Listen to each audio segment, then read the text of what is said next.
Welcome to Stryker T-Tops. I'm Ryan. And I'm Nathan, and we're here today to tell you how to effectively and safely install your Stryker T-Top. We'll shortly walk you through all the parts, hardware, tools, and all the precautions you'll need to take as you go to install your T-Top. Now we're over here on our center console. Today we've got a 2000 Dauntless 18-foot center console fishing boat. We want to make sure that you're not going to drill into a fuel tank, a water tank, or even a wiring loom.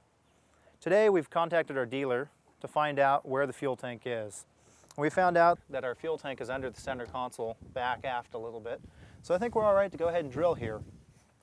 Shortly we'll start putting the T-top together. We'll bring our side rail over and take a look to see how it's going to line up here. You want to make sure when you pull out your T-top out of the two packages that we have all the parts laid out.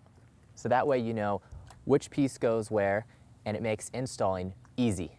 Once you've laid out all the parts, it's important to have a friend help you with the install.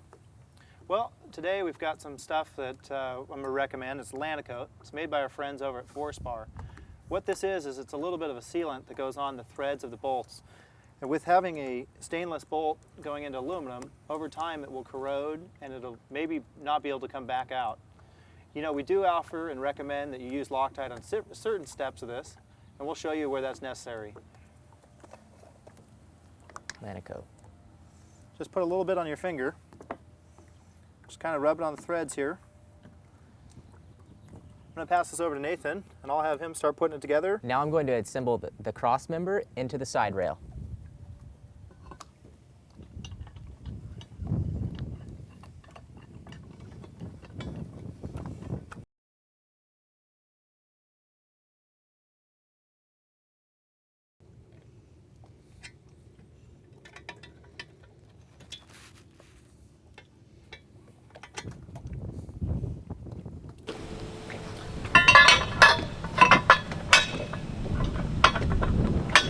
It's the other stuff I couldn't get in time.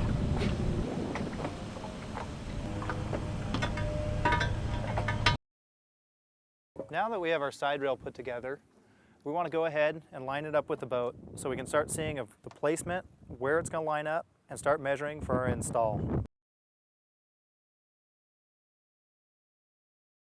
So here we're kind of taking our lower side rail. We want to line it up with our console, and you might need to stand back. We understand your boat might be on a trailer.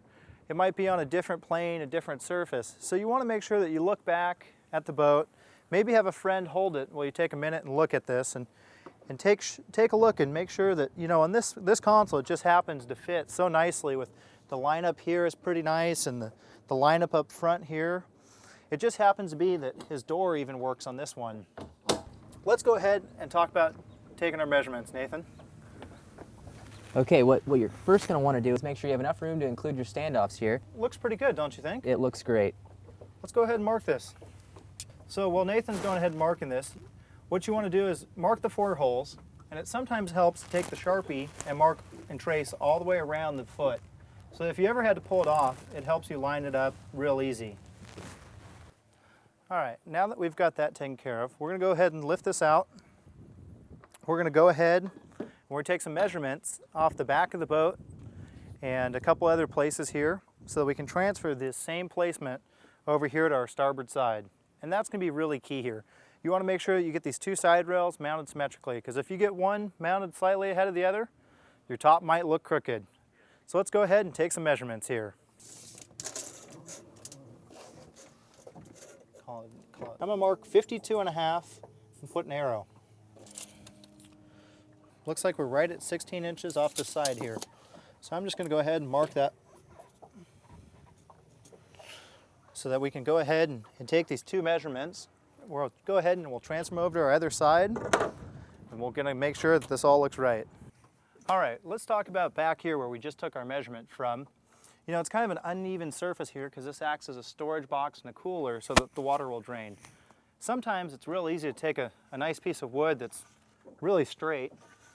Just go ahead and lean it right up here.